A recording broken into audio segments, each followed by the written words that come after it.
শরীর সুস্থ রাখতে বেশি তেল মশলাদারযুক্ত খাবার না খেয়ে একটু স্বাস্থ্যকর দারুণ টেস্টি কিছু যদি ব্রেকফাস্টে বানাতে চান তাহলে এই রেসিপি বানিয়ে নিতে পারেন।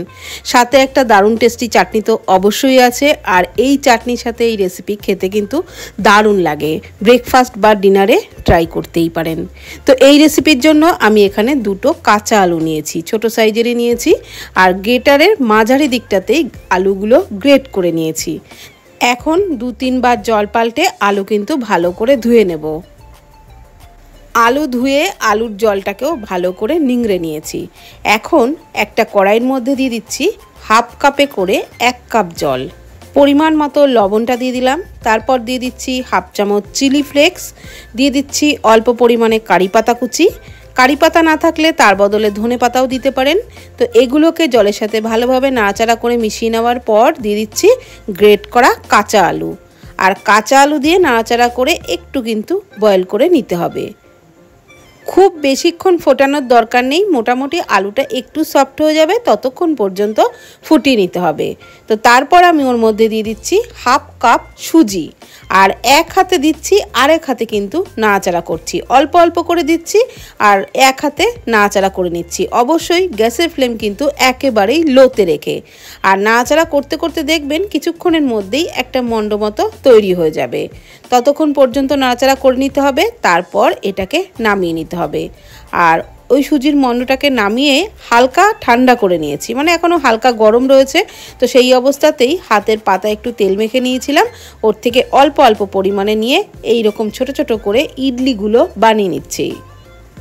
ইডলি মেকার যাদের নেই তারাও কিন্তু এইভাবে ইডলি বানিয়ে নিতেই পারেন, আর এভাবে বানানো একদমই সহজ। খুব সুন্দর করেই আমি সবগুলোকে তৈরি করে নিয়েছি, একেবারেই ছোট ছোট করে।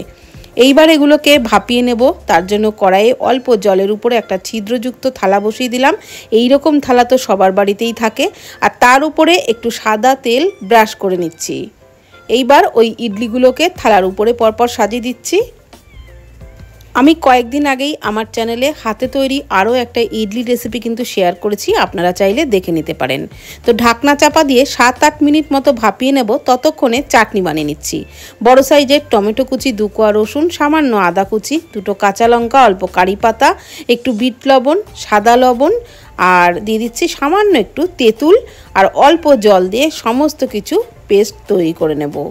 আর এদিকে 7-8 মিনিটের মধ্যে কিন্তু ইডলিগুলোও রেডি হয়ে গেছিলো। তো এবার এগুলোকে নামিয়ে নেব, আর যে চাটনিটা তৈরি করে রেখেছিলাম তার মধ্যে একটা তড়কা লাগিয়ে নেব। তার জন্য একটা ফ্রাইং প্যানে অল্প সাদা তেলে দিয়ে দিচ্ছি হাফ চামচ করে গোটা জিরে আর কালো সর্ষে, আর হাফ চামচেরও একটু কম দিচ্ছি কাশ্মীরি লঙ্কার গুঁড়ো, একটা সুন্দর কালারের জন্য দিলাম। এবারে সমস্ত কিছু লো ফ্লেমে একটু নাড়াচাড়া করে ভেজে নিলাম। তারপর চাটনিটা ঢেলে দিয়ে 1 মিনিট মতো ফুটিয়ে নেব। তাহলেই কিন্তু আমাদের দারুণ টেস্টি চাটনি ইডলি, ধোসা, পকোড়া এই সমস্ত খাবারের সঙ্গে খাওয়ার জন্য কিন্তু একদম রেডি হয়ে যাবে। তো 1 মিনিট ফুটিয়ে নিয়েছি, এখন কিন্তু চাটনিটা একেবারেই রেডি হয়ে গেছে। এইবার এটাকে নামিয়ে নেব। চাটনিটাকে নামিয়ে একটু ঠান্ডা করে নিতে হবে, আর ওদিকে যে ইডলিগুলো ভাপিয়ে নিয়েছিলাম সেগুলোও কিন্তু ঠান্ডা হয়ে গেছে। তো আমি প্রত্যেকটাই ওই থালার থেকে তুলে আরেকটা থালার মধ্যে নিয়ে নিচ্ছি।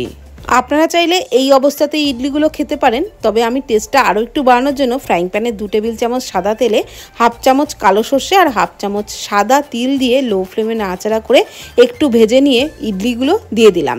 আর এগুলোকে এবার একটু নাড়াচাড়া করে হালকা করে ভেজে নেব। খুব বেশি লালচে করে ভাজার কিন্তু একদমই দরকার নেই, ওই 1 মিনিট মতো নাড়াচাড়া করে ভেজে নিলেই এগুলো রেডি হয়ে যাবে।